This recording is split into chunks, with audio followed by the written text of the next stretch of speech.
கடவுளுக்குள்ள இருக்கிற நிறைய பேருக்கு ஒரு வருத்தம் இருக்கும்.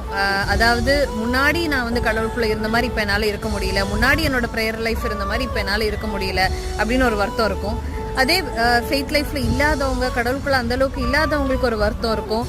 மற்றவங்கள மாதிரி என்னால் இருக்க முடியலையே, ஐயோ அவங்க ப்ரே பண்ற மாதிரி என்னால் ப்ரே பண்ண முடியலையே, அவங்க இருக்கிற மாதிரி என்னால் இருக்க முடியலேன்னு ஒரு வருத்தம் இருக்கும். ஆனா நமக்கு என்கரேஜிங்கா ஆண்டவர் ஒரு வார்த்தை சொல்றாரு. புலம்பல் 3வது அதிகாரம் 22-23 வசனத்துல, இன்னைக்கு நம்ம நிர்மூலம் ஆகாமல் இருப்பது அவருடைய கிருபை. அப்ப நைட்டே நிறைய பேர் இறந்துருக்காங்க, தூக்கத்திலே நிறைய பேர் இறந்து போறவங்களா இருக்காங்க. ஆனா நான் இப்ப சாகல, நான் இன்னைக்கு உயிரோடு இருக்கேன். இன்னைக்கு காலையில எனக்கு ஒரு புதிய நாள் அவர் கொடுத்திருக்காருன்னா, காலை தோறும் அவருடைய கிருபைகள் வந்து புதியவைகளா இருக்கு அப்படின்னு. அப்ப இன்னைக்கு காலையில எனக்கு இன்னைக்கு காலைக்கு தேவையான கிருபை, ஒரு புது கிருபை அவர் கொடுக்குறாரு. அப்ப இது நமக்கு எவ்வளவு பெரிய என்கரேஜ்மெண்ட்ல.